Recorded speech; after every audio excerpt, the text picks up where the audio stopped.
This data visualization maps out our orbital space, scaling up from a handful of early historical satellites to the dense, buzzing swarm you see today, a constellation of over 14,000 active machines. By highlighting these specific pathways and tracing them down to terrestrial data nodes, we can see how entirely dependent we are on this architecture. It powers global GPS, directs high-speed internet to remote terrain, and delivers the climate monitoring data that manages global agriculture. Human lives are suspended in this traffic jam. Astronauts live and work aboard the International Space Station, right in the crosshairs of low Earth orbit. We have tethered our modern technological existence to a fragile, invisible web in the sky. If it collapses, our terrestrial infrastructure collapses with it.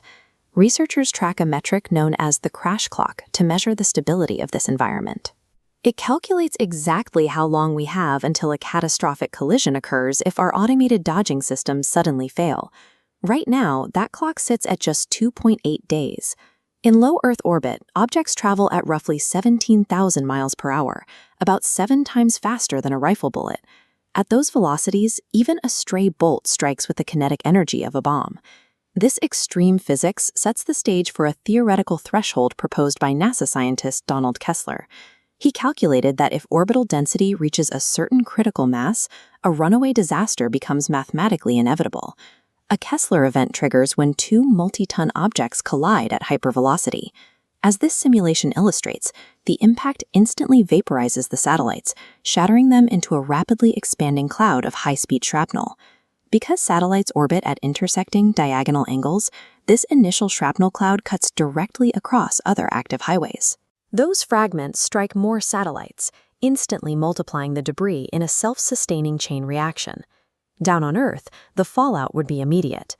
Navigation grids would fail, global communications would black out, and a dense, impassable shell of metallic junk would form a barricade around the planet. The Kessler syndrome would halt all human spaceflight and trap us on our own world. In a matter of days, we would lose the digital nervous system of the 21st century. This schematic illustrates our primary line of defense, autonomous AI. Because human operators cannot react fast enough, satellites now automatically fire their thrusters to alter their trajectories when an algorithm predicts an incoming debris path. Today, this automated dodging relies entirely on a vast global monitoring infrastructure. Ground-based radars and telescopes track millions of objects, feeding real-time positional data up to the satellites. But this tracking system has a glaring vulnerability. When intense solar storms hit the Earth, visible here as brilliant auroras, they heat the upper atmosphere, increasing drag and scrambling command links.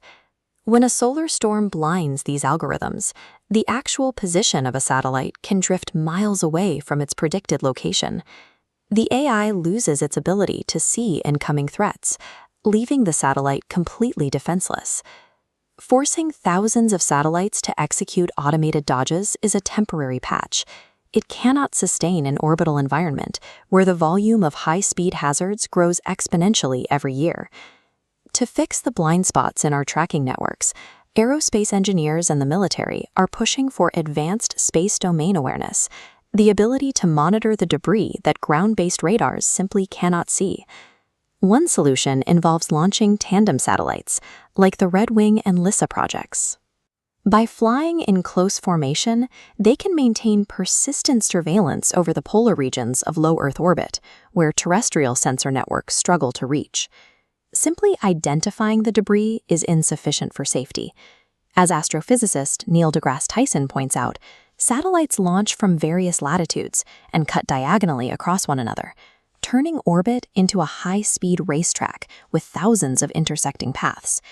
Navigating this environment requires international cooperation.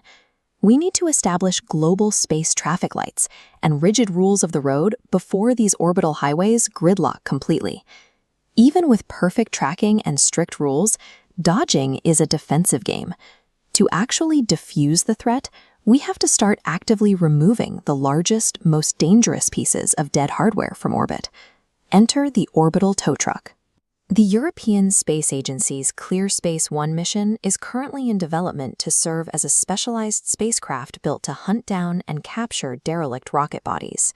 This simulation demonstrates the intense mechanical challenge involved. The tow truck uses AI targeting to match the exact velocity of a tumbling multi-ton object, deploying robotic tentacles to safely grip the debris at 17,000 miles per hour. Engineers are testing other capture methods as well. Some designs feature spacecraft that deploy massive, expanding nets to ensnare loose, erratic clouds of shrapnel. Perhaps the most aggressive prototype relies on ballistics.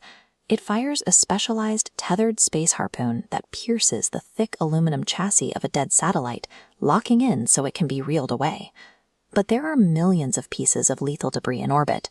Launching a multi-million-dollar tow truck to capture them one by one is an economic impossibility. It simply will not scale to the size of the crisis. To secure the future of space exploration, we have to treat the root cause. The aerospace industry must shift away from single-use hardware and adopt a circular space economy. This requires a shift in engineering principles. Satellites must be designed for modular disassembly, and every launch must include fuel and a strict protocol to safely deorbit and burn up in the atmosphere when the mission ends. For systems parked in geostationary orbits too high to be dragged down, the protocol requires them to use their final reserves to boost outward, parking securely in designated zero-debris graveyard orbits. Orbital space is a finite, delicate ecosystem. If we want to remain a spacefaring species, we have to ensure that our orbital infrastructure cleans up after itself.